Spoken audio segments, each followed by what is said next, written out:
প্রিয় দর্শক, USC news online .com এর নিয়মিত আয়োজন ইউএসসি নিউজ অনলাইন জার্নাল আপনাদের স্বাগত জানাচ্ছি। আমি সাখাওয়াত হোসেন সেলিম।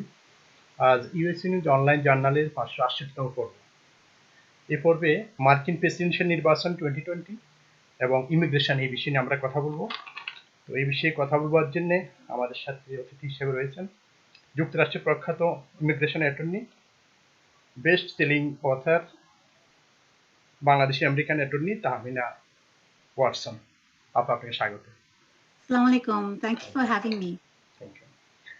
দর্শক, আমাদের অতিথি তিনি এখানে মূলধারা রাজনীতিক, যুক্তরাষ্ট্রে এখানে ইমিগ্রেশন বিষয়ে অত্যন্ত অভিজ্ঞ। এই জন্য এই মার্কিন নির্বাচনে ইমিগ্রেশন বিষয় অত্যন্ত গুরুত্বপূর্ণ। তো এই বিষয় নিয়ে আমরা কথা বলবো।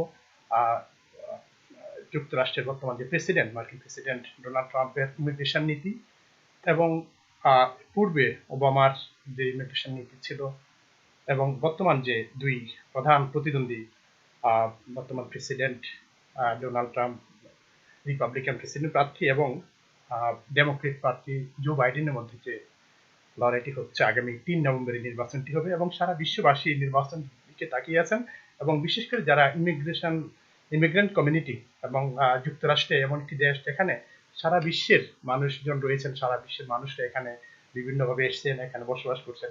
তো সেই হিসাবে ইমিগ্রেশনটা অত্যন্ত গুরুত্বপূর্ণ। এই জন্য আমরা আমাদের আজকে যে ইমিগ্রেশন অ্যাটর্নি তার সাথে আমরা কথা বলবো। তিনি ইতিমধ্যে একটি বই লিখেছেন, অত্যন্ত আলোচিত বই, legal heroes in the Trump error, be inspired, expire your impact, change the world। এই বিষয়টা তার অত্যন্ত প্রখ্যাত যে বই, বিস্তারিত বলবেন না। আপনি যে বইটা লিখেছেন, বইটা সম্পর্কে আপনাকে সংক্ষেপে একটু বলে তারপরে আমরা অন্য বিষয়ে যাব। অবশ্যই, thank you so much for having me. এই বইটা লিখেছি আমি বিকজ লাস্ট 3.5 বছরে ইমিগ্রেশনের যে অবস্থা হয়েছে, কমিউনিটি মানুষের অনেক ইমিগ্রেশনের হেল্প দরকার হয়েছে। শুধু ইমিগ্রেশন না, অনেক কিছুতেই, সিভিল রাইটস বলেন, ব্ল্যাক লাইভস ম্যাটার বলেন, সবকিছুতে। কিন্তু আমার যে মানে কাজ হয়েছে সব ইমিগ্রেশনে। So এই বইটা লিখেছি to give a summary of what I have done over the last 3.5 years, কিন্তু তার উপরে 13টা আদার লয়ারদের সম্বন্ধেও আমি লিখেছি, যারা সাধারণ মানুষ, সাধারণভাবে তারা কাজ করছে কিন্তু অসাধারণ একটা কন্ট্রিবিউশন করেছে এই দেশের উপরে বিভিন্ন বিভিন্ন বিষয়ে, বাট মোস্টলি ইমিগ্রেশনের কথা যদি মনে করেন লাস্ট 4 years এ সবার মনে থাকবে যে যখন ডোনাল্ড ট্রাম্প অফিসে আসছেন তার পরের সপ্তাহতেই কিন্তু একটা মুসলিম ব্যান করেছিলেন। সেই যে তো শুরু হয়েছিল একটার পর একটা ইমিগ্রেশনের assault হয়েছে। And so it's been a very difficult 4 years for immigrants in this country, as well as an immigration attorney for me. So এই বইটা লিখেছি যাতে মানুষ ইন্সপায়ার্ড হয় যে সাধারণ মানুষ অসাধারণ কাজ করতে পারে। আর লয়ার যে হতে হবে তেমন কোনো কথা নাই। আমি যদিও লয়ারদের কথা আমি এখানে বলছি, সবাই কোনো না কোনো ভাবে সমাজে হেল্প করতে পারে। আর অনেক সময় মানুষ মানে তাদের ডিফিকাল্ট একটা সময় থাকে যে মনে হয় আমি কিছুই করতে পারছি না, দুনিয়াতে কি হচ্ছে। তো এই বইটা তাদেরকে একটা হোপ দিবে যে আমিও কিছু করতে পারবো। তো সবার কাছে আমার অনুরোধ যে আপনারা প্লিজ বইটা কিনেন, so you can read about the work that has gone on in the last 3.5 years, not just by me but other people as well. আর আপনারা বইটা কিভাবে পাওয়া যাবে আপনি সেটাও যদি বলেন। Thank you so much. এই বইটা অ্যামাজনে পাওয়া যাবে, বার্নস এন্ড নোবেলস এ পাওয়া যাবে, আর আমি আপনাকে পরে লিংক পাঠিয়ে দেব, and they can get it from very easily। আর মানে যে কোনো অনলাইন বই দোকানে পাওয়া যাবে। সো আপনারা যদি পড়েন, আর definitely give me feedback, I would love to hear from you। and আপনারাও একটা প্রতিজ্ঞা করেন যে আপনিও একটা কিছু করবেন সমাজে, because we all have to do something। একটা দেশ, একটা কমিউনিটি কিন্তু শুধু পলিটিশিয়ানদের জন্য হয় না, শুধু সমাজ সেবা যারা করেন তাদের জন্য হয় না, আমাদের নাগরিকদের একটা দায়িত্ব আছে। and I want people to understand that you can make a difference too। Immigration তো অবশ্যই আপনি বললেন, আপনার বই সম্পর্কে বললেন। তো এই যে ট্রাম্পের 4 বছর হতে চলেছে, আগামী এই বছরই পূর্ণ হবে 4 বছর। তো এই সময়টা যদি উল্লেখযোগ্য ইমিগ্রেশনের ক্ষেত্রে বড় ধরনের কি পরিবর্তন, যেগুলো ইমিগ্রেন্ট কমিউনিটির জন্য আসলে সুখকর ছিল না, এই বিষয়গুলো যদি একটু আর একটু বলেন, তাইলে আমরা অন্য বিষয়ে যাবো। Well, thank you so much. কত কিছু যে করা হয়েছিল যখন ডোনাল্ড ট্রাম্প মানে ইলেকশনে ক্যাম্পেইন করছিল ইন 2015 and 16, তখন অনেক কথা বলেছিল যে মেক্সিকানরা খারাপ, মুসলিম ব্যান করে দিব, আমরা একটা বর্ডার ওয়াল বানাবো যেটা মেক্সিকানরা পে করবে, অনেক কিছু বলেছিল। কিন্তু যখন উনি অফিসে আসছেন, অনেকে মনে করেছিল যে এটা ইলেকশন জেতার জন্যই হয়তো বলেছিল। কিন্তু যেই ইলেকশন জিতে অফিসে ঢুকেছেন তখন থেকে কিন্তু যত উনি প্রতিজ্ঞা করেছেন ক্যাম্পেইনের জন্য, তত সবগুলাইকে সে সত্যি করে দিতে চাচ্ছিল, even if it wasn't well done initially. So আমরা যদি ফ্যামিলি ইমিগ্রেশন দেখি, উনি কিন্তু প্রথম থেকে চেইন মাইগ্রেশনটাকে ধরেছিল যে আমরা চেইন মাইগ্রেশন চাই না। চেইন মাইগ্রেশনটা কি? চেইন মাইগ্রেশন কিন্তু একটা শব্দ ছিল না before Donald Trump. It's always family based immigration. আর আমাদের বাংলাদেশি সমাজে, আমাদের কমিউনিটিতে আমরা একটা family loving community. We want our families near us. So আমাদের কমিউনিটি মানুষ সবসময় তাদের ভাই বোন কিংবা তাদের বাপ মা কে নিয়ে আসতে চাইবে, কিন্তু এই ইমিগ্রেশনটা উনি বন্ধ করার চেষ্টা করছিল।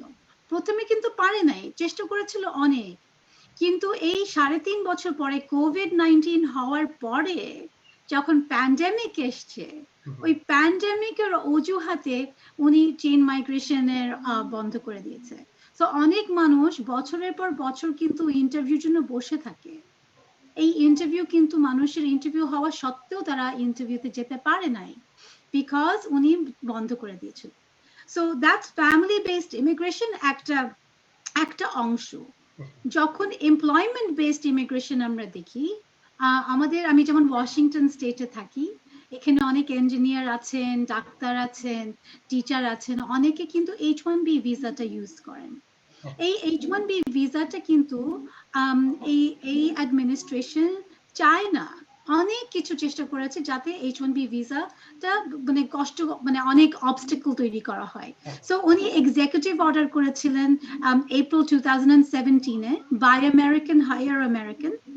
ওইটার ভিত্তিতে কিন্তু we've seen the highest number of denials in history on H1B.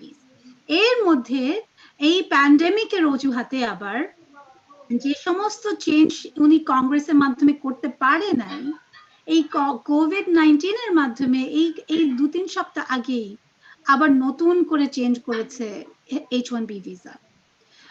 If you think about green card applications, এই গ্রিন কার্ড অ্যাপ্লিকেশন গুলো অনেক ডিফিকাল্ট হয়ে গেছে। একটা শব্দ আছে পাবলিক চার্জ। পাবলিক চার্জটা হলো যে যখন কেউ ইমিগ্রেশন স্পন্সরশিপ করে আসবে এই দেশে, ইউএস সিটিজেন তাদেরকে স্পন্সর করে দিবে।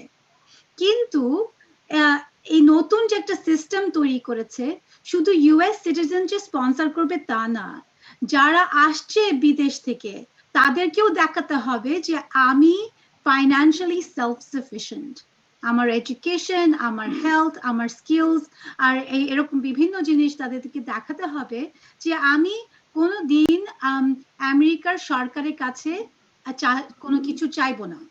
সো একটা করে এই যে সিস্টেমিক একটা চেঞ্জ করেছে, এটা কংগ্রেস থেকে কংগ্রেসকে সে বাইপাস করেছে।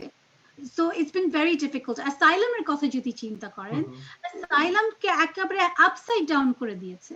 আমরা যদি দেখি মেক্সিকোর বর্ডারে কি হচ্ছে, ওইটা একটা এক্সাম্পল যে আমাদের বাংলাদেশ থেকে যারা আসছে asylum, তাদের জন্যও কষ্ট হবে। এই যে কিছুদিন আগে নতুন রুল তৈরি করেছে যে asylum মানে কি প্রসিজার হবে, ওইগুলো খুবই ডিফিকাল্ট করে দেবে asylum পাওয়া। সো একটা করে এই লাস্ট 4 বছরে এত চেঞ্জ করেছে যে আমরা যদি ইলেকশনে একটা প্রেসিডেন্ট বাইডেন যদি আমরা আসেও, এইগুলা টার্ন ব্যাক করতে অনেক কষ্ট হবে। So it's been a very interesting time and difficult time for immigrants. যে বিষয়গুলো আমরা যখন এই টক শোতে এসে যখন রিপাবলিকান এবং ডেমোক্রেটের পক্ষ থেকে যখন বলা হয়, তখন রিপাবলিকান যারা থাকেন তারা বলেন যে রিপাবলিকানরাই সবচেয়ে বেশি ইমিগ্রেন্ট বান্ধব এবং ইমিগ্রেশনের জন্য যত বড় বেশি বেশি বেনিফিট যারা পেয়েছে, বড় বড় ল গুলা যারা হয়েছিল, যে ল গুলো সেগুলা রিপাবলিকানরাই করেছেন। এবং ট্রাম্পের সময় যে ডেপুটেশনের কথা বলা হয়, ট্রাম্পের সময় যে ডেপুটেশন হয়েছে তার চেয়ে বেশি ওবামার সময় হয়েছিল, এরকম কথা বলেন। সে বিষয়ে এটা খুবই ভালো প্রশ্ন করেছেন। নাম্বার 1, এই দেশের যে ল গুলো আছে, immigration law, the Immigration and Nationality Act, যেটা এটাকে the foundation of immigration, এটা 1950s and 60s এ হয়েছে। So nothing has really changed since that time. কয়েকটা চেঞ্জ আসছিল, ক্লিনটন একটা চেঞ্জ করেছিল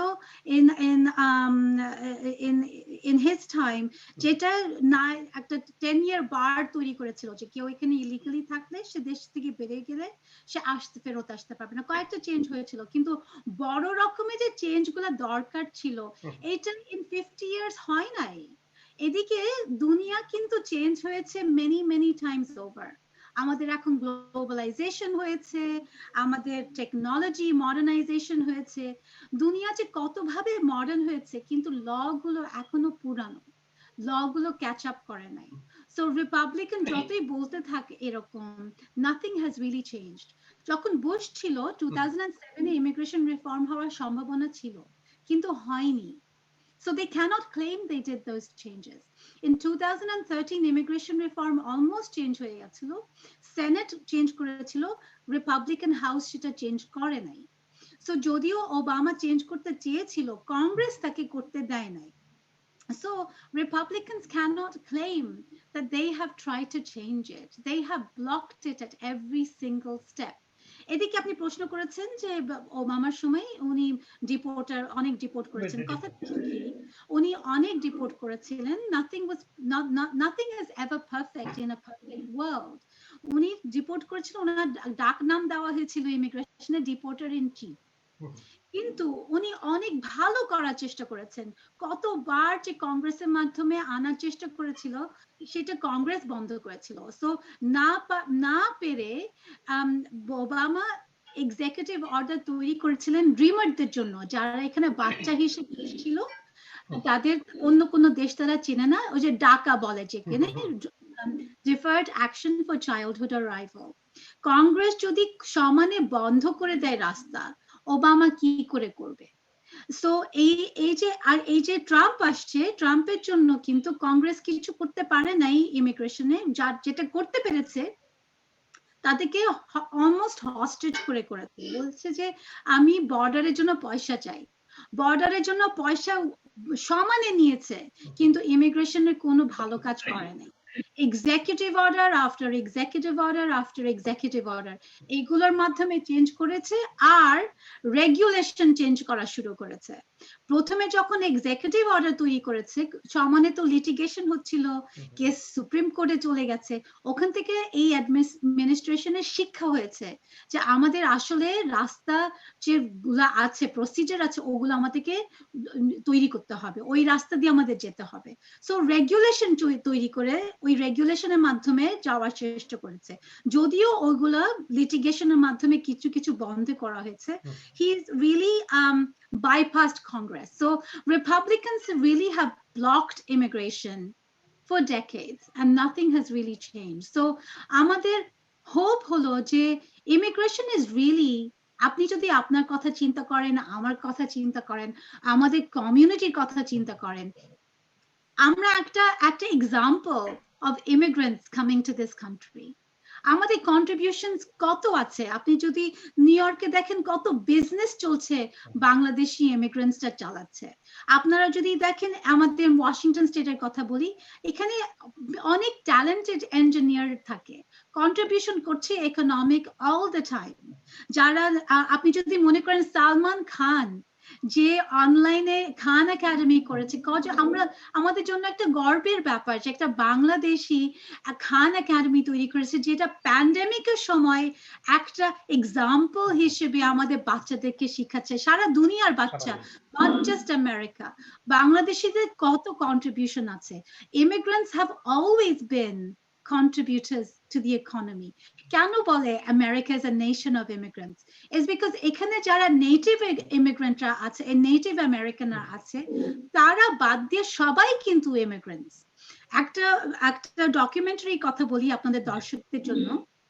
একটা ডকুমেন্টারি নাম হলো the America the story of us. এটা হিস্টরি চ্যানেলে পাবেন। খুব সুন্দর গ্রাফিক দিয়ে আমেরিকার স্টোরি বলা হয়। আর যেহেতু আমি ইমিগ্রেশন লয়ার, আমি এই ডকুমেন্টারিটা দেখি ইমিগ্রেশন এর পার্সপেক্টিভ দিয়ে। আর এটার মাধ্যমে বোঝা যায় যে ইমিগ্রেন্টস কিভাবে এই দেশটাকে ব্রিক বাই ব্রিক সুন্দর করে তৈরি করেছে। যারা যখন রেল রোডের কথা চিন্তা করেন, east of America West of America connect করেছে, এই রেল রোড গুলো কে তৈরি করেছিল? Chinese আর Asian immigrants তৈরি করেছিল in the early days of America. So immigrants have been part and parcel of this country for generations. আর এই administration এখন সেটাকে মূল্য দিতে চায় না। So very important for Americans যারা ভোট দিচ্ছে, যারা মানে যে কমিউনিটিরই হোক না কেন, তাদের বোঝা উচিত যে immigrants are everything. এই যে প্যান্ডেমিকের কথা চিন্তা করেন, এই যে এই মার্চ থেকে এখন নভেম্বর চলে আসছে অলমোস্ট, এটার মধ্যে আমাদেরকে কে আমাদের সমাজটাকে ধরে রেখেছে? আপনারা গ্রোসারি শপে যান, যে আপেলটা খাচ্ছেন, আপনারা যে টমেটোটা খাচ্ছেন, এগুলো কিন্তু ইমিগ্রেন্টরা চাষ করছে। সো এগুলো যদি ইমিগ্রেন্টরা যদি চাষ না করতো, আমাদের গ্রোসারির দোকানের দাম এমন বেড়ে যেত যে সাধারণ মানুষ খেতে পারতো না। এই যে মনে করেন ডাক্তাররা দেখছে রোগীকে, কোভিড-19 এর রোগীকে, a very large portion of these doctors are Indian doctors, Mexican doctors, Bangladeshi doctors. এই যে essential workers যারা, we are relying on immigrants. এই যে আপনার সাথে আমি কথা বলছি জুমের মাধ্যমে, এই জুম ফাউন্ডারটা চাইনিজ ইমিগ্রেন্ট। আজকে আমরা যে ফোন দিয়ে এত কাজ করছি, এই ফোনে নেটওয়ার্ক বলেন, হার্ডওয়্যার বলেন, সফটওয়্যার বলেন, হাই স্কিলড ইমিগ্রেন্টস এগুলোকে সব ধরে রেখেছে। সো আজকে যদি ইমিগ্রেন্ট এই আমেরিকায় না থাকতো, আমেরিকা কিভাবে চলতো? সো ইটস ভেরি ইম্পর্টেন্ট, যারা ভোট দিচ্ছে আজকে, তাদের মনে রাখা দরকার যে এই যে আমরা আসছি এখানে, আমরা যে একটা সচেতন নাগরিক, আমাদের দায়িত্ব হলো ভোট দেওয়া। So please vote and make sure your vote is cast early. এখন early vote চলছে প্রত্যেকটা স্টেটে। আপনার মেইল ইন করছেন কিংবা ইন পারসন যাচ্ছেন, সব স্টেটে, প্রায় সব স্টেটে early vote দেওয়া যাচ্ছে। আপনারা প্লিজ মেক শিওর করেন যে early vote দেন, বিকজ একটা টেনশন আছে সবার মধ্যে যে ইলেকশনের পরে হয়তো ইলেকশনটাকে মানে কন্টেস্ট করা হবে। আপনারা যদি সবাই আর্লি ভোট দেন, এই কন্টেস্টটার হয়তো নাও হতে পারে। তো ইটস ভেরি ইম্পর্টেন্ট যে যারা নাগরিক আপনারা সবাই আপনারা ভোট দেন, কিন্তু আপনারা যারা নাগরিক না, আপনাদেরও দায়িত্ব আছে। আপনাদের দায়িত্ব হলো আপনার বন্ধুরা যারা, আপনার ফ্রেন্ডরা যারা ভোট দিতে পারে, তাদেরকে মনে করিয়ে দেবেন যে প্লিজ ভোট দেন এন্ড আর্লি ভোট দেন, because it's not just immigration. আমাদের কমিউনিটির জন্য কি দরকার? আমরা কমিউনিটি, আমরা বাংলাদেশি, আমরা অতিথি পরায়ণ একটা কমিউনিটি, আমরা আমাদের ফ্যামিলি ভালোবাসি, আমরা এডুকেশন, আমাদের এডুকেশন আপনি যদি দেখেন, আমরা বাংলাদেশিরা যারা এখানে থাকি, most of us are very highly educated. এডুকেশনের দাম আমরা অনেক দিই। সো এই এডুকেশনটাও is on the line, health care is on the line. আপনারা যে আমাদের যে বেঁচে থাকার যে দরকারগুলা, সব কিছু is on the line. So please vote not just because of immigration, but basic foundation of society is at stake. তামিনী আপু, এই যে বিষয়টা বললেন যে পরিবর্তনের কথাগুলো বললেন, বিশেষ করে ইমিগ্রেশনের ক্ষেত্রে যে বিভিন্নভাবে ইমিগ্রেশনের কার্যক্রম অনেকটা বন্ধ রয়েছে, তো ওগুলো কি আসলে যদি ট্রাম্প আবারও ক্ষমতায় আসেন এগুলো কি হবে? এগুলো কি যদি ধরেন হাউস এবং সিনেট যদি অথবা একটা যদি রিপাবলিকান থাকে এখন যেভাবে আছে, অথবা দুইটাই যদি ডেমোক্রেটের দখলে আসে, তখন কি হবে? এই বিষয়টা যদি একটু বলেন। হ্যাঁ, আমাদের সেটাই আশা, অবশ্যই, as somebody who's an activist and trying to make sure I see immigration reform, যদি সেনেট ডেমোক্রেটিক হয়ে যায়, সেটার সম্ভাবনা আছে, and the hope is that we will probably see change. The trouble is যদি ট্রাম্প হোয়াইট হাউসে থেকে যায়, কারণ এটা কথাটা কেন বললাম, আমরা যদি যুক্তরাষ্ট্রের ইতিহাস দেখি তাহলে দেখবেন যে বেশিরভাগ প্রেসিডেন্টই কিন্তু দ্বিতীয়বার নির্বাচিত হয়েছেন ম্যাক্সিমাম ক্ষেত্রেই। It's true, and এই জন্য কেউ ভোটটাকে don't take it for granted. It's very, very important যে you have to take a stand. And এই জন্য এই যে মার্জিন গুলো, সুইং স্টেট, আপনারা যদি সুইং স্টেটে থাকেন, পেনসিলভেনিয়া বলেন, আপনি যদি one of the Carolinas থাকেন, ফ্লোরিডাতে থাকেন, জর্জিয়ায় থাকেন, আপনাদের জন্য it's very, very important, please vote. আর আমরা যারা বাংলাদেশিরা অন্য স্টেটে থাকি, আমাদের যারা ফ্রেন্ড আছে, ফ্যামিলি আছে ওই স্টেটে, we really need to get out the vote for that. যে কথাটা বলেন যে সেকেন্ড টাইম যারা ভোটে জিতে যায়, এটার সম্ভাবনা we don't know. That's আমাদের যদি একটা ক্রিস্টাল বল থাকতো তাহলে আমরা তো বলতে পারতাম যে এইটা হবে ভবিষ্যতে, কিন্তু the answer is we cannot sit back and wait for the results. আমাদের প্রত্যেকটা মানুষের একটা নাগরিকের দায়িত্ব আছে. We all have to take that দায়িত্ব very, very seriously.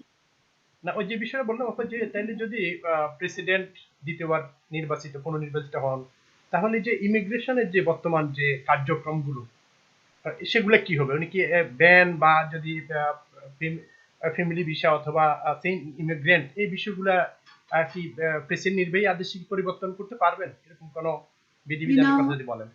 That's a very good question. So number one, যদি উনি প্রেসিডেন্ট থেকে যান, তাহলে যত ইমিগ্রেশনের ব্যান হয়েছে, পলিসি চেঞ্জ হয়েছে, এগুলো 10 গুণ খারাপ হয়ে যাবে, আরো ডিফিকাল্ট হয়ে যাবে।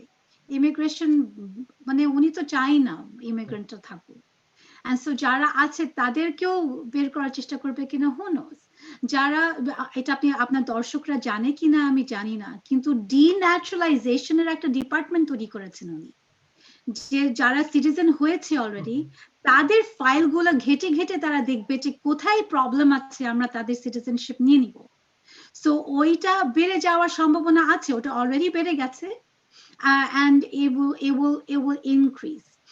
আর যত পলিসি তৈরি হয়েছে ওগুলো একেবারে তালা চাবি দিয়ে বন্ধ করে দিবে দিস টাইম। আমাদের যদি সেনেট আর হাউস যদি ডেমোক্র্যাট হয়, হয়তো বা আমরা হয়তো পজিটিভ চেঞ্জ দেখতেও পারি, বলা যায় না, because if you get overwhelming votes তখন অনেক সময় প্রেসিডেন্টের ভিটোটা মানে বাইপাস করা সম্ভব। And so we don't really know what will happen. Election however pore, you and I should chat again and then we should talk about what to expect now. But at the moment amader really concentrate kora dorkar je everybody must get the vote out. একটা বিষয় যে আমরা তো দুইটা debate শুনেছি, দুইটা ডিবেটে হয়েছে, একটা ডিবেট হয়নি। তো এই দুইটা ডিবেটের মধ্যে যে ইমিগ্রেশন বিষয়ে যদি বলেন, কার কি পলিসি এবং তারা পুনর্নির্বাচিত হলে বা নির্বাচিত হলে কি করবেন, ইমিগ্রেশন পলিসি ওই ডিবেট থেকে যদি একটু বলেন। ডিবেটের মধ্যে ওনার যখন যারা দেখেছে তাদের মনে থাকবে যে এই যে সেপারেশন অফ প্যারেন্টস এর কথা বলা হয়েছিল, আর ট্রাম্প বারবার বলছিল জো বাইডেনকে যে কেজটা তৈরি করেছে কেজটা কে তৈরি করেছে, আর বাইডেন কিন্তু এটা উত্তর দেয়নি। কিন্তু এটা আপনি আর আমি অলরেডি আলাপ করেছি যে ডিপোর্টার ইন চিফ বলা হয়েছিল, কিন্তু ডিফারেন্সটা হলো এখানে ট্রাম্প এই যে সেপারেশন অফ প্যারেন্টস করেছে, যারা তাদের নিজেদের বাচ্চাদেরকে নিয়ে আসছিল তাদেরকে সেপারেট করে দিয়েছিল। কিন্তু ওবামা কিন্তু সেটা করে নাই। গেজ কিন্তু ছিল না, এই যে ডিটেনশন সেন্টারটা তৈরি করেছিল বাচ্চাদের জন্য, ওইটা কিন্তু যারা আনঅ্যাকম্পানিড বাচ্চা, মানে যাদের সাথে কোনো বড় মানুষ ছিল না, তাদেরকে রাখার জন্য একটা জায়গা তৈরি দরকার ছিল। ওবামা কিন্তু হার্টলেস ভাবে সেটা তৈরি করে নাই, কিন্তু ট্রাম্প সেটাকে মানে মানে নিজের দোষটাকে চাপানোর জন্য সমস্ত কিছু বাইডেনের উপর চেপে দিচ্ছিল, কিন্তু বাইডেন সেটা করে নাই। এই যে মানে আমার দয়া মায়া বলে যে আমাদের বাংলাদেশে, আমাদের বাংলায় ফ্রেজ আছে, দয়া মায়া বলতে কিচ্ছু নাই এই অ্যাডমিনিস্ট্রেশনের। ছোট ছোট বাচ্চা, একেবারে গাদা বাচ্চা, 4 মাস বয়সের বাচ্চাকে তার মার কাছ থেকে কেড়ে নিয়েছে, দিয়ে তারপরে এখন 545টা বাচ্চা, এটাই এই ডিবেটে বলেছিল, 545টা বাচ্চা তাদের কোনো প্যারেন্টস থেকে পাওয়া। আর ট্রাম্প বারবার বলছিল যে কেজ তৈরি করেছে কে, হি ওয়ান্টেড টু ডিফ্লেক্ট, কিন্তু এই বাচ্চারা আসছিল বাপ মার সাথে, they were not unaccompanied children. So it's very important to recognize যে humanitarian যে একটা বিষয় আছে, humanitarianism is not part of the vocabulary of this administration. এই যে অ্যাসাইলামের কথা মনে করেন, ইমিগ্রেশন কোড যেগুলো চলে, ইমিগ্রেশন কোর্টের যে সিস্টেম গুলো, এটা এখন চেঞ্জ করা দরকার, because department of justice immigration code গুলাকে চালায়, কিন্তু ডিপার্টমেন্ট অফ জাস্টিস একটা এক্সিকিউটিভ ব্রাঞ্চ, এটার কোনো স্বাধীনতা নাই। সো এই যে অ্যাটর্নি জেনারেল আমাদের যে জেফ সেশন ছিল, এখন উইলিয়াম বার্ড এসছে, তারা কিন্তু ইমিগ্রেশন কেসগুলো নিজেদের টেবিলে নিচ্ছে, যাতে তারা পলিসি গুলা চেঞ্জ করতে পারে। আগের দিনে যে অ্যাটর্নি জেনারেল গুলা ছিলেন, তারা কিন্তু নিজের কাছে কেসগুলো নিতেন না, because they would treat these and আমি একটা বইতে লিখি, I would really love people to read my book. এই যে মানে এই যে কেসগুলা যে ইমিগ্রেশন কোর্টে থাকে, আগের অ্যাটর্নি জেনারেলরা জাজদেরকে তাদের কাজ করতে দিত, জাজদেরও তো নিজেদের একটা মানে জব ডেসক্রিপশন আছে, তাদের স্বাধীনভাবে তারা মানে কোর্টে কাজ করতে পারতো, সেই স্বাধীনতাগুলো নিয়ে নিচ্ছে।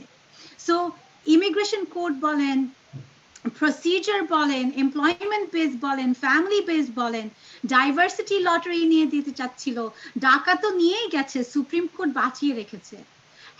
একটা স্টেটাস আছে, ওটার নাম টেম্পোরারি প্রোটেক্টেড স্টেটাস, যারা হিউম্যানিটারিয়ান গ্রাউন্ডের জন্য এখানে থাকে, যেমন নেপালে মনে করেন ভূমিকম্প হয়েছিল, ওখানে থেকে তারা চলে এসছে, আর যে হেইটিতে ভূমিকম্প হয়েছিল, তারা আর ওখানে ফেরত যেতে পারে নাই। এই যে টেম্পোরারি প্রোটেক্টেড স্টেটাস যেটা ছিল, ট্রাম্প সেটা নিয়ে তুলে ফেলেছে। তো এখন যদি ট্রাম্প সেকেন্ড টাইম ইলেকশনে জিতে যায়, এই যে মানে যত ইমিগ্রেশন পলিসি গুলো তৈরি হয়েছিল, যেটা ইমিগ্রেন্ট ফ্রেন্ডলি না, anti immigrant, he's going to double down on them. And so what is good for America? America really is a melting pot of immigrants, and this is what makes, you know, America successful. So jodi immigrant na thake, you know, this country will lose its economic edge, it would lose its superpower, and so there are many things that are tied to immigration. Refugee kotha mone koren, refugee আমাদের বাংলাদেশ যেমন ক্লাইমেটের একটা victim বলতে গেলে, climate change is a very big thing. আমাদের বাংলাদেশ বলেন, অন্যান্য দেশ বলেন, যেখানে আমেরিকাতেই মনে করেন এই যে লাস্ট 2-3 মান্থসের মধ্যে ক্যালিফোর্নিয়া পুড়ে যাচ্ছিল, আমি ওয়াশিংটন স্টেটে থেকে আমাদের এখানে আগুন ধরেছিল, অরিগনে মানুষের বাড়ি পুড়েছে, আপনি যদি মনে করেন যে বাহামাস, পোর্টোরিকো সাইক্লোন হচ্ছে, এগুলো কেন হচ্ছে? It's because climate change is changing everything. এই যে ক্লাইমেট চেঞ্জের রেফিউজি, যুদ্ধের জন্য রেফিউজি, আমেরিকা কিন্তু এই যে ট্রাম্পের অধীনে খুব কম রেফিউজি নিয়েছে, অলমোস্ট নান, কিন্তু রেফিউজিজ আর an economic strategy as well. $1 যদি একটা রেফিউজির পিছনে খরচ করা হয়, সেই রেফিউজি কিন্তু $3 একটা দেশের ভিতর কন্ট্রিবিউট করে। So এটা ইকোনমিক জিতে গেলাম না আমরা? কানাডা যদি আপনি যে কানাডাকে দেখেন, আমাদের যত পলিসি তৈরি করা হয়েছে অ্যাডভার্স পলিসি, যেগুলো অ্যান্টি ইমিগ্রেন্ট পলিসি, যেই ওই অ্যান্টি ইমিগ্রেন্ট পলিসিটা তৈরি হয়, কানাডা কিন্তু অপোজিট করে, বলে তোমরা চলে আসছো আমাদের এখানে, আমরা রেড কার্পেট দিয়ে দিচ্ছি। এটা কারণটা কি আসলে আপা, এটা আর একটু বিস্তারিত বলেন। এটার কারণ হলো because immigrants are revenue, their economic contributions no matter what. যদি একটা H1B এর মানুষের কথা চিন্তা করেন, রেফিউজির কথা তো বললাম, $1 খরচ করেন $3 পাবেন। একটা H1B কর্মীর কথা চিন্তা করেন, ভিসা হোল্ডার, একজনের মাধ্যমে H1B এর মাধ্যমে 3টা নতুন চাকরি তৈরি হয়। বিকজ ওই যে H1B ভিসা হোল্ডার আসছে এই দেশে, তার একটা লন্ড্রি ম্যাটের দরকার হয়, অ্যাকাউন্টেন্টের দরকার হয়, ক্লিনারের দরকার হয়, গার্ডনারের দরকার হয়, এই যে কত মানে নন প্রফেশনাল মানে হেল্প দরকার হয়। ওইখান থেকে কিন্তু আবার 2টা জব তৈরি হয়, তাদেরও ডাক্তার দরকার, তাদেরও so there is an economic multiplier through the immigrants that come. মনে করেন যারা এন্টারপ্রেনার, আমি সালমান খানের কথাই মনে করেন, কিংবা আপনি মনে করেন নর্থস্ট্রমের কথা কিন্তু মানুষ মনে করে না ইনি ইমিগ্রেন্ট। নর্থস্ট্রম কিন্তু সুইডেনের ইমিগ্রেন্ট ছিলেন এই দেশে, আর এখন চিন্তা করেন মনেই রাখে না যে উনি ইমিগ্রেন্ট ছিলেন। আমি যদি লিভ, আমার একটা আরেকটা বই আছে, আমার বইয়ের নাম হলো স্টার্টআপ ভিসা, ভিতর কিন্তু ইমিগ্রেশন হিস্ট্রি দেওয়া আছে, অনেক এক্সাম্পল আছে। The startup visa, you can get it on Amazon and Barnes and Nobles as well. এই যে মনে করেন বোজ, আমাদের যে হেডফোন আমরা ইউজ করি, সাউন্ড সিস্টেম ইউজ করি, বোজ, এই যে ইন্ডিয়ান ইমিগ্রেন্ট MIT তে গিয়েছিলেন, কিন্তু bows is synonymous with America. এই যে হোয়াটসঅ্যাপ ইউজ করে আমরা বাংলাদেশিরা ইউজ করি, সারা দুনিয়ার মানুষ হোয়াটসঅ্যাপ ইউজ করে, এটা ইমিগ্রেন্ট টু আমেরিকা, ফেসবুক কিনেছে। সো আমেরিকার যে গ্লোবাল নামটা হয়েছে, অনেক ইমিগ্রেন্টরা সেটা তৈরি করেছে। So immigrants are absolutely job creators, innovators, hardworking people who are absolutely making immense contributions. আর শুধু আমেরিকাই না, এই যে কানাডা কেন যাচ্ছে, because they give contributions wherever they go. And যারা আমেরিকার লস হবে, দুনিয়ার গেইন।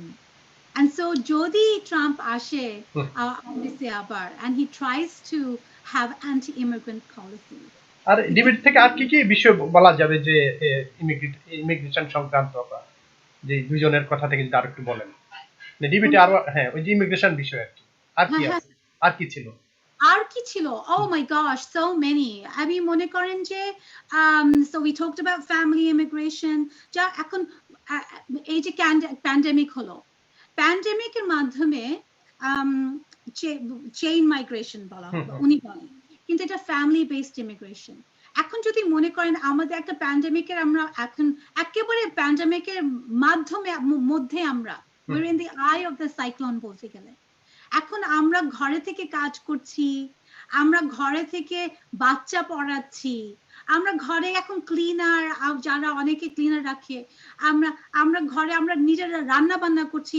আমাদের বাংলাদেশে কাজের লোক থাকে, কিন্তু আমরা যখন এখানে কাজ করি ফুল টাইম, আমাদের তো হেল্প দরকার। এই যে আমরা যে ফ্যামিলি লাভিং কমিউনিটি, আমরা যদি নানা থাকে, নানি থাকে, তারা তো বাচ্চা দেখতে পারে, আমরা তো সেটা এখন সব বন্ধ করে দিল। আমরা একটা জে ভিসা নামে একটা ভিসা আছে, আমি ফ্যামিলি থেকে বাইরে যাচ্ছি একটু, কিন্তু it's a family related issue. J ভিসাতে মানুষ আসে ও পেয়ার হিসেবে, এন্ড সো ও পেয়ার হিসেবে যখন থাকে, তারা বাচ্চাদেরকে দেখাশোনা করে, for working parents. And again, I live in Washington State. This is a very industrial, technology-filled state. যেখানে a lot of people have 2 working parents, and they often rely on having J visa au pairs. এই প্যান্ডেমিকের মাধ্যমে এই J ভিসাটাকেও বন্ধ করেছে। So basically, pandemic যে শুরু হলো, এটা ট্রাম্পের জন্য একটা উপহার হিসেবে আসলো। বিকজ এই ইলেকশনের আগে তার বেসকে তার দেখানো দরকার ছিল, আমাদের এখানে চাকরি বাকরি ঠেকানোর জন্য আমি ইমিগ্রেন্টের আশা বন্ধ করে দিয়েছি।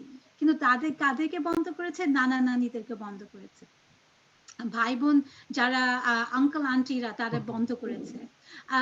যারা এখানে ওয়ার্ক ভিসা নিয়ে আসতে পারে তাদের অলরেডি চাকরি আছে তাদেরকে বন্ধ করে দিয়েছে। যাদের H1B ভিসা, L ভিসা, জেই ভিসা এগুলোকে বন্ধ করে দিয়েছে। সে স্টুডেন্ট ভিসা কে নিয়েও কিন্তু অনেক টানা হ্যাচড়া করার চেষ্টা করেছে, কিন্তু কোর্টের মাধ্যমে করতে পারে নাই। So students can still come here, কিন্তু তাদেরকে স্কুলে যেতে হবে at least for one class. So প্রত্যেকটা ভিসা ক্যাটাগরি যে আছে এখানে সব কিছুই has gone through a lot of difficulties. আর কোভিড এর মাধ্যমে শুধু যে ইমিগ্রেন্টরা যে affected তা না, যারা এখানে ভিজিটর হিসেবে এসছে থাকতে চায় না তারাও কিন্তু affected হয়েছে। So let's just revisit March, the month of March only. Month of March A pandemic আসলো, দেশটাকে বন্ধ করে দিল। কি হলো, যারা এখানে ভিজিটর ভিসা নিয়ে আসছে, B2 ভিসা, তারপরে এসটা যারা ইউরোপে থাকে, অস্ট্রেলিয়া থাকে, তারা কিন্তু সাথে সাথে আর দেশ থেকে বেরোতে পারছিল না। সো প্লেন বন্ধ করেছে। যেমন ফর এক্সাম্পল আমার অনেক ক্লায়েন্টের এক্সাম্পল দিই, যারা India for example completely shutdown. তো যারা ইন্ডিয়া থেকে এসছে তাদের চলে যাওয়া দরকার ছিল, তারা প্লেনে উঠতে পারে নাই বিকজ প্লেনের টিকিট বন্ধ করেছে। দুবাইতে যারা থাকে, আর আমরা অনেক বাংলাদেশিরা দুবাইতে থাকি, দুবাইতে কিন্তু নাগরিকতা দিয়ে দেয় না, ইউ হ্যাভ অনলি রেসিডেন্সি। তো দুবাই থেকে যারা বেড়াতে আসছিল তারা সাথে সাথে কিন্তু বর্ডার বন্ধ করেছে, only citizens can go back, not even residents. তো সাথে সাথে যারা এখানে বেড়াতে এসছে তাদের জন্য কোনো মাফ ছিল না, you have to apply for an extension of your visa. এদিকে এত অ্যাপ্লিকেশন গিয়েছে যে গভর্নমেন্ট কিন্তু এখনো সেগুলো প্রসেস করে নাই। So there are many things coming together যেগুলা একটা কেসের উপর আর একটা প্রবলেম, আর একটা প্রবলেম, আর একটা প্রবলেম। আর যখন নিউজে আপনারা দেখেন যে ট্রাম্প বলছে ইমিগ্রেন্টরা আমাদের জব নিয়ে যাচ্ছে, ইমিগ্রেন্টরা খারাপ, ওইটা কিন্তু কাগজপত্রে আমরা দেখি যখন আমরা কেস ফাইল করি। সো ফর এক্সাম্পল একটা ভিসা আছে, ওটার নাম হলো H3 ভিসা, এটা ট্রেনিং ভিসা। আর এই ভিসাটা যখন মানুষ অ্যাপ্লাই করে, গভর্নমেন্ট দেখতে চায় যে মানুষ you're not doing gainful employment, আপনারা শুধু ট্রেনিং এ করছেন। কিন্তু এই যে নিউজে আপনারা শুনছেন চাকরি নিয়ে যাচ্ছে আমাদের 40 মিলিয়ন মানুষের চাকরি নাই, আমরা সাথে সাথে দেখলাম যে ডিনায়াল গুলো আসছে, ভালো কেস কেউ তারা বলছে তোমরা মানুষের চাকরি নিয়ে যাচ্ছ, আমরা কেসটা ডিনাই করে দিলাম। সো নিউজে যেগুলো দেখতে পাচ্ছেন ওগুলা they trickle down and they come in front of me and immigration lawyers on paper in the form of requests and in the form of denials. So it's been a very challenging time to be an immigration lawyer. এত change করেছে in the last few months যে আমরা তো নাকানি চুপানি খাচ্ছি, because কোন ban আমাদেরকে দেখতে হবে। এই ট্রাভেল ব্যান কোন দেশের ব্যান আসলো, এই ব্যান থেকে এই দেশে ব্যান করেছে, এই দেশ থেকে কি ওই দেশে যাওয়া যাবে 14 দিনের জন্য। সো আমাদের ক্লায়েন্টকে আমরা বলি যে আপনারা বিদেশে ট্রাভেল করার আগে প্লিজ আমাদের সাথে কথা বলেন। অনেক একটা এক্সাম্পল দিই যে অনেক গ্রিন কার্ড হোল্ডার বিদেশে গিয়ে ঠেকে গেছে, আসতে পারে না। হ্যাঁ, আসতে পারে না। সো আমি যে বললাম যে বিদেশিরা এখানে এসে ঠেকে গেছে, রেসিডেন্টসরা বাইরে যেয়ে ঠেকে গেছে, তারাও প্লেনে করে ফেরত আসতে পারছে না বিভিন্ন ব্যানের জন্য। মনে করেন H4 ভিসা, যেরকম H4 ভিসা বলেন আর গ্রিন কার্ড হোল্ডার, আমরা দুইটা এক্সাম্পল নিচ্ছি। তো গ্রিন কার্ড হোল্ডাররা কিন্তু বাইরে গেলে 6 মাসে বেশি থাকতে পারে না, বিকজ 6 মাসে বেশি যদি তারা বাইরে থাকে তাহলে মনে করা হবে যে আপনি গ্রিন কার্ড চান না। আর অত পারমিশন নিয়ে থাকতে পারবে, কোনটা সরি, পারমিশন নিয়ে থাকতে পারবে 6 মাসের বেশি, পারমিশন নিয়ে থাকতে পারবে, কিন্তু সেই পারমিশনটাকে অ্যাপ্লাই করতে হবে আমেরিকা থেকে, বাইরে থেকে করা হবে যাবে না। সো ওই যে প্রসিডিউরাল একটা প্রবলেম এসে গেল, ওই প্রসিডিউরাল প্রবলেমেই কিন্তু মানুষ থেকে যাচ্ছে। সো অনেক মানুষকে আমাকে উপদেশ দিতে হচ্ছে in the last several months যে আমরা কোন কাগজপত্র নিয়ে আমরা ফেরত আসবো, বিকজ আমরা ফেরত আসতে পারছি না। আর সো আপনার কোনো দর্শক যদি সেই অবস্থায় থাকে, তো তাহলে তাদের মনে করা উচিত যে প্লেনে যে টিকিট বারবার ক্যান্সেল করে দিচ্ছে এয়ারলাইন, ওগুলো সব জমা করে রেখে দিবে। আপনারা যদি অসুস্থ থাকেন, যারা হাই রিস্কের ক্যাটাগরিতে, বয়স্ক বলেন কিংবা অলরেডি অ্যাসমা, অলরেডি অসুখ, এগুলো তো হাই রিস্ক। প্লেনে ঢুকলে আপনার হয়তো কোভিড হতেও পারে। তো এই যে এগুলো সব ডকুমেন্ট করা দরকার। যখন ফেরত আসবেন তখন এইগুলো প্রমাণ করতে হবে এয়ারপোর্টে যে আমি এগুলোর জন্য ফেরত আসতে পারিনি। নাও দ্যাটস দ্য পার্মানেন্ট রেসিডেন্ট। কিন্তু H4 ভিসা যারা অনেক বাইরে গিয়ে ভিসা ব্যানের জন্য আসতে পারছে না, তো বাইরে গেছে বেড়াতে, কোভিড-19 তাদের আশাটাকে বন্ধ করে দিল। প্লেনের টিকিট ক্যান্সেল হচ্ছে, প্লেন আসছে না।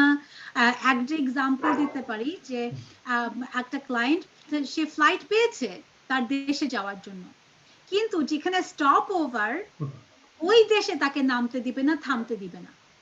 So suddenly, even if he can find a plane ticket to get back to his country, he really can't leave because the stopover has that restriction.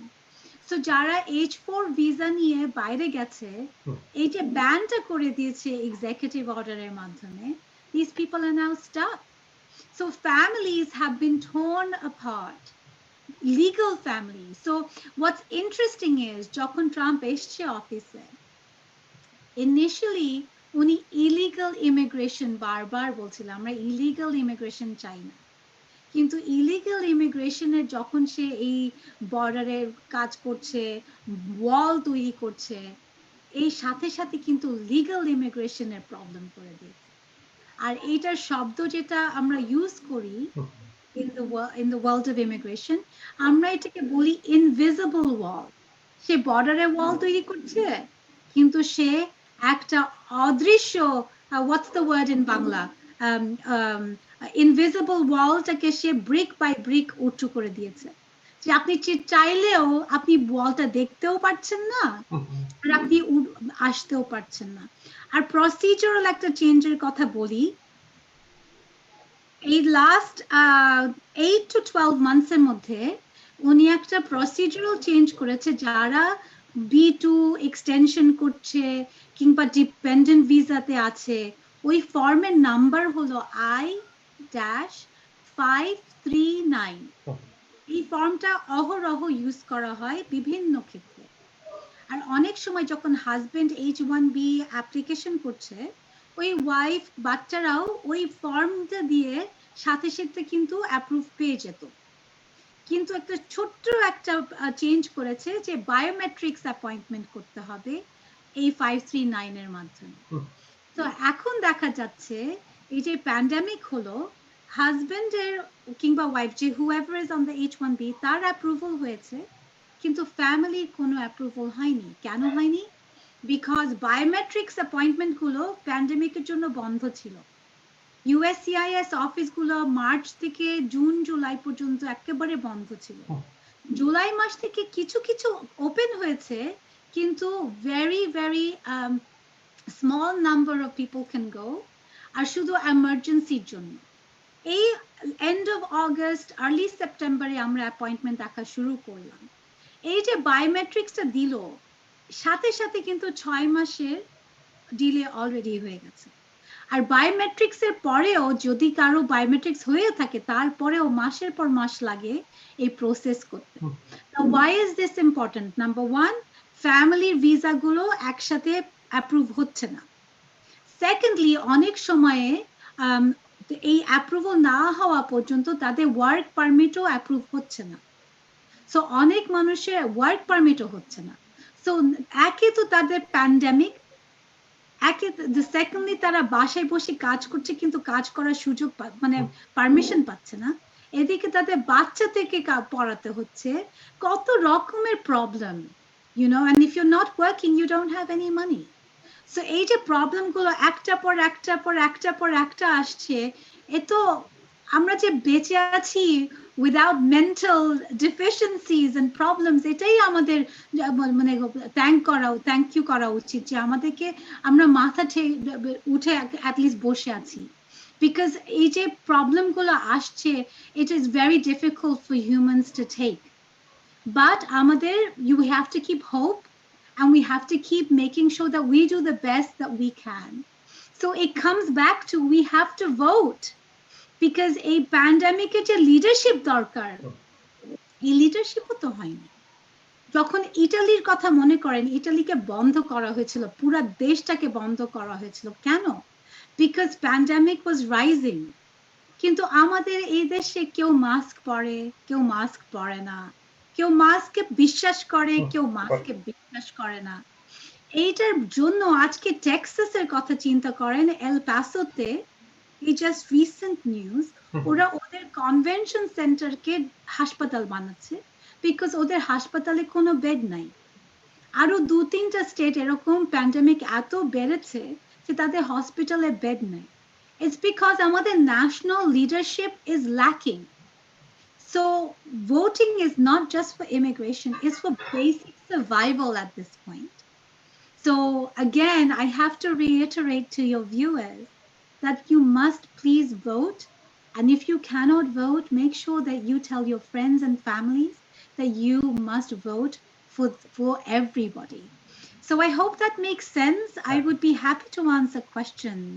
হ্যাঁ, তামিনা আপু এটা সুন্দর বলেছেন, অনেক বিষয় আপনি খুব সুন্দরভাবে বিশ্লেষণ করেছেন। তো এই যে ফ্যামিলি ভিসা অথবা চেইন ইমিগ্রেশন যেটা, সেটা সর্বশেষ কি অবস্থা আসলে? এখন কি লোকজন আসার কোনো সুযোগ আছে কিনা বা আসতে পারছে কিনা?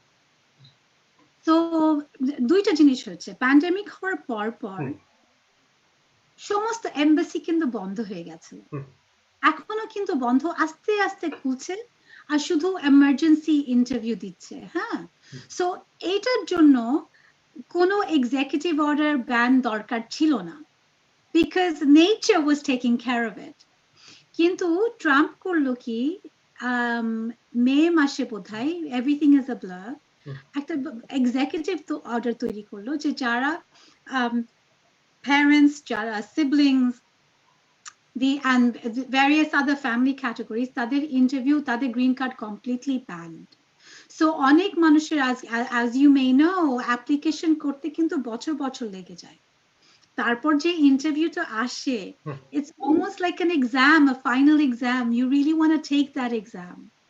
কিন্তু ট্রাম্প ওই এক সিগনেচার দিয়ে বলে দিল যে you cannot go to your exam anymore. তোমার এক্সাম বন্ধ করে দিলাম আমরা। So at the moment everything is banned December পর্যন্ত। এখন ইলেকশনের পরে কি হবে আমরা বলতে পারি না, কিন্তু at least until January 20 he's going to be in office, জিতুক আর না জিতুক। স্বাভাবিক নিয়মে সেটা থেকে। হ্যাঁ, so at least I think my instinct, যদি সে অফিসে থেকেও যায়, এই যে ব্যান গুলো আছে, he's going to extend them. That's my feeling. মানে সেগুলা হাউস অথবা সিনেটে না গেলেও পরে কিন্তু সেগুলো এইভাবে টাইম টু টাইম করতে পারবেন তিনি। হ্যাঁ, I think so. কারণ যেহেতু he's still the president until January 20th. Or is it January 19th? So at least January পর্যন্ত উনি তো প্রেসিডেন্ট থাকবে। কিন্তু এই যে আমাদের যেটা সন্দেহ, যেটার জন্য মানুষ প্রিপারেশন করছে, হয়তো উনি এই ইলেকশনটাকে কন্টেস্ট করবে। আর আজকে সন্ধ্যার সময়, আপনার দর্শকরা হয়তো জানে কি না আমি জানি না, সুপ্রিম কোর্টে রুথ বেডার গিন্সবার্গের যে মানে পদটা ছিল, ওটাকে উনি রিপ্লেস করে দিলেন আজকে। ফাইনাল হয়ে গেছে already. I think swearing in ceremony probably হচ্ছে while you are now speaking. So ওনার যে মানে মানুষগুলা দরকার সুপ্রিম কোর্টের সিটে, সবাইকে বসিয়ে দিয়েছে। ওইটার আবার যদি একটা সুদূর প্রসারী বিষয়টা যদি বলেন, কি হবে ভবিষ্যতে এই যে সুপ্রিম কোর্টের নিয়োগটার পরে এটা ফাইনাল হয়ে গেল, ভবিষ্যতে কি হতে পারে?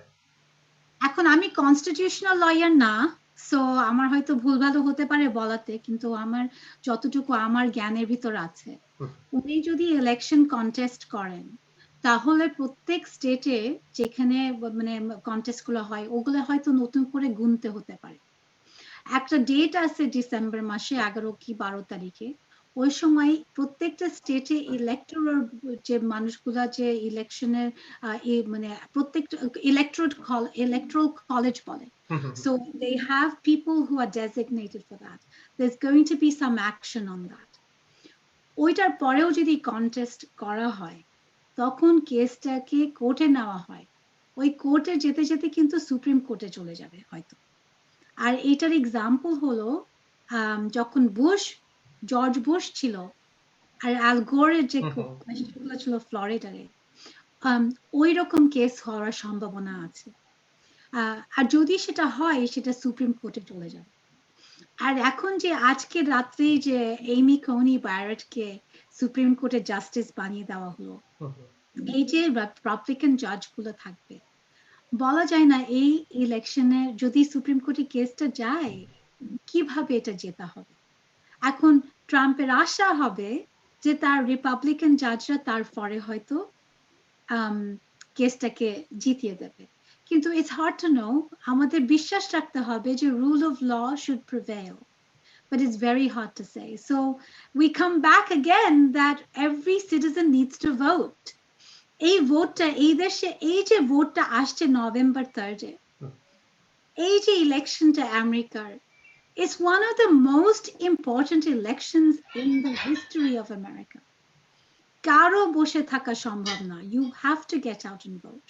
So it's really important that if you care about your life here, if you care about your children's life here, if you care about the world also, voting is important. আজকে যদি দেখেন আমেরিকার যে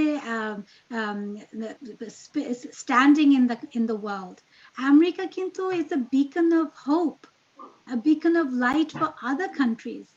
আমাদের বিভিন্ন থার্ড ওয়ার্ল্ড কান্ট্রিতে যে political যে টার্মোয়েল হয়, যেখানে ডিকটেটরশিপ হয়, যেখানে ওইসব দেশে কিন্তু রুল অফ লর জন্য মানুষ আমেরিকা থেকে মানুষ পাঠায়, কিন্তু আজকে আমাদের নিজেদের democracy is at stake.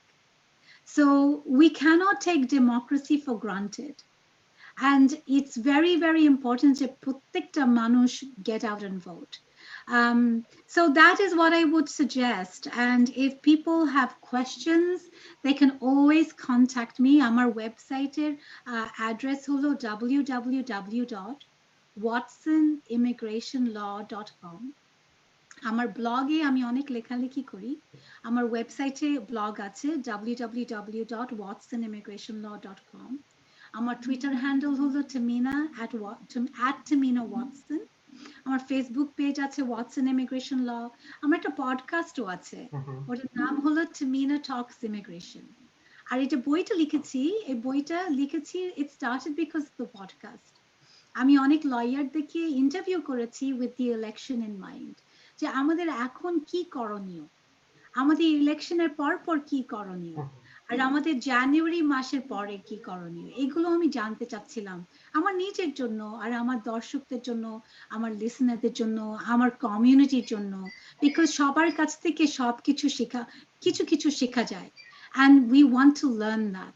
So আপনারা যদি সবাই প্লিজ আমার বইটা দেখেন, বইটা পড়েন, you will learn a lot about what has happened over the last 4 years, and you will also be inspired to make a difference. Immigration lawyer হিসেবে এখন কি কাজ করছেন আপনারা? কোন কাজটা বেশি আপনাদেরকে সার্চে এই মুহূর্তে? আমার ল ফার্মে আমরা বিজনেস ইমিগ্রেশন করি, সেটা হচ্ছে H1B, L1 visa, investment visa, বিভিন্ন ধরনের যে ওয়ার্ক ভিসা গুলা আমরা সেগুলা প্রসেস করি, ওয়ার্ক গ্রিন কার্ড গুলা আমরা ফ্যামিলি বেসডও করি, আবার সিটিজেনশিপও করি, কিন্তু আমি কোর্টে যাই না। কিন্তু কোর্টের জন্য যে কাজগুলো দরকার, আমি একটা নন প্রফিট তৈরি করেছি। ওই নন প্রফিটটা হলো যাদের কোর্টে কেস দরকার তাদের জন্য লয়ার আনা। ওই নন প্রফিটের নাম হলো ওয়াইডেন, WIDEN, এটা আমার ওয়েবসাইটেও পাবেন। So I try to do as much as I can for the community, because আমি যে মনে করি যে আমার যে নলেজ, আমার সমাজে যে দায়িত্ব আমি সেটা পালন করি, বিকজ আমার মা আমাকে শিখিয়েছে, আমরা যখন বাংলাদেশে থাকতাম আমার আম্মা অনেক সমাজ সেবা করতেন, and then I learned from her যে যারা সবারই ভালো মন্দ সবার লাইফেই আছে, আর যেখানেই থাকেন না কেন লাইফে, সেটার জন্য আমাদের শুকরানা আদায় করতে হবে। আর অবশ্যই। তার মধ্যে you have to help other people. So আপা যে আপনি যে সেবাটা দিচ্ছেন শুধু কি ওয়াশিংটনের জন্য নাকি পুরা নিউ ইয়র্ক মানে অন্য স্টেট থেকেও আপনার সাথে যোগাযোগ করে যে সেবাটা নিতে পারবে অথবা দেশের বাইরে থেকেও নিতে পারবে এরকম কোনো বিষয় আছে কিনা?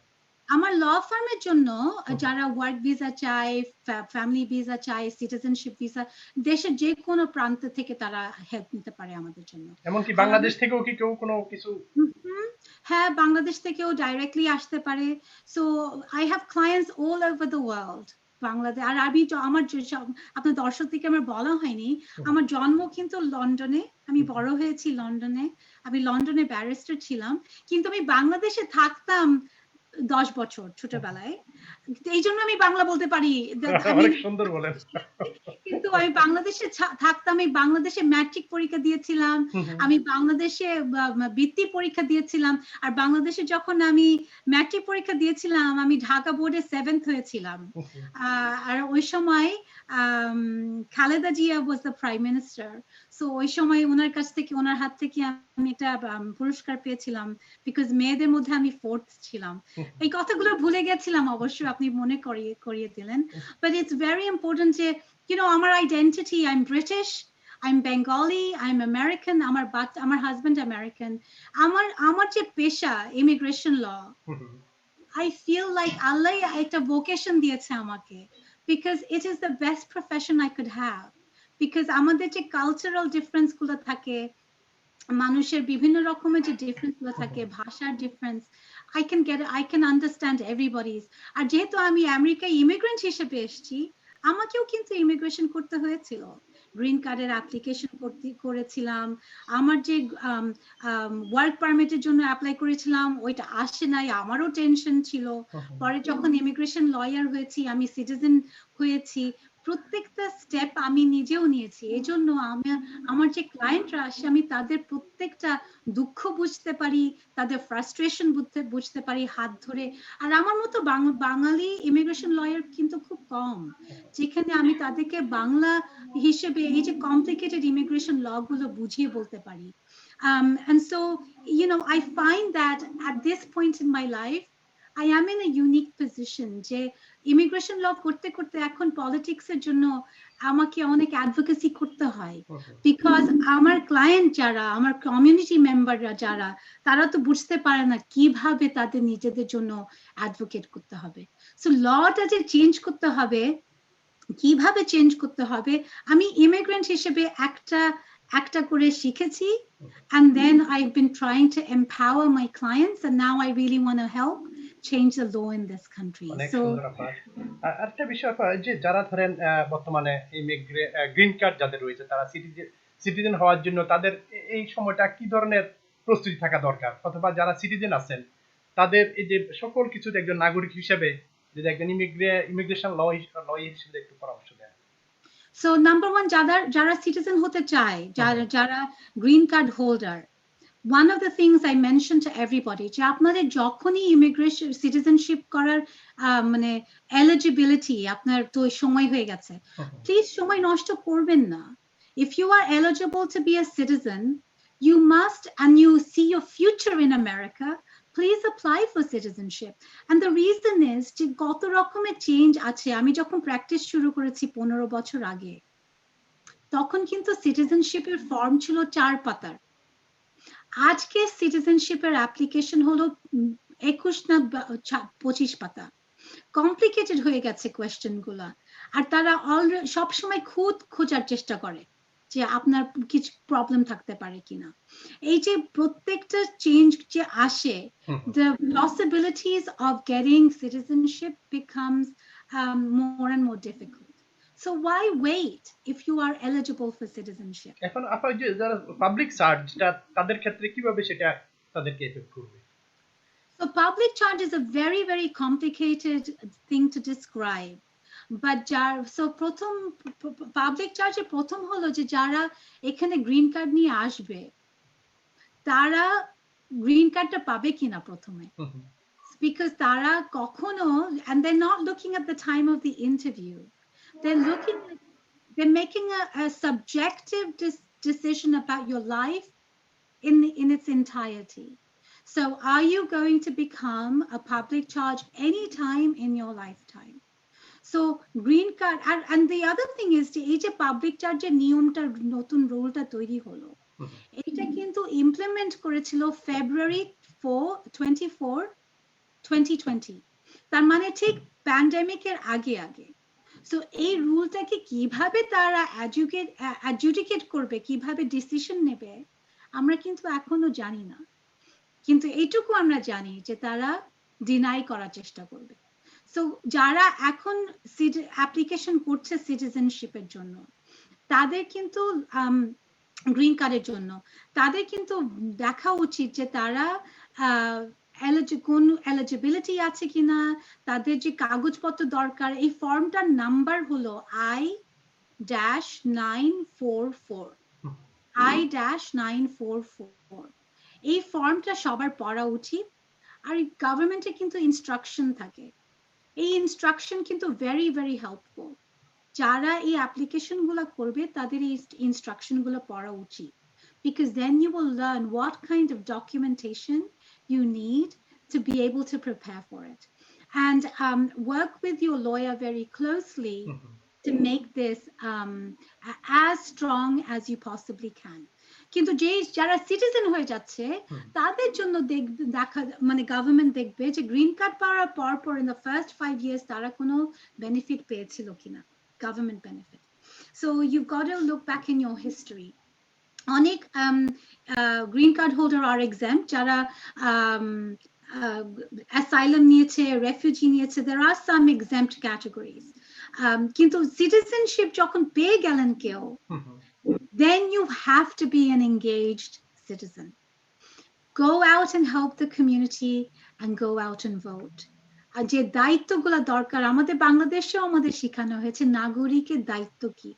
এই নাগরিকের দায়িত্ব কিন্তু যে দেশেই থাকেন না কেন, দায়িত্ব আমাদের একই। Please be a good citizen. So I will end on the note that you must please go out and vote, because our lives depend on it, quite literally, and our futures depend on it. অনেক অনেক ধন্যবাদ আপু, অনেক সুন্দর, অনেক কিছু বলেছেন। আশা করি আমাদের দর্শকরা অনেক উপকৃত হবেন। অনেক ধন্যবাদ। Thank you so much for having me. অনেক অনেক ধন্যবাদ। প্রিয় দর্শক, আজ আমরা এখানে শেষ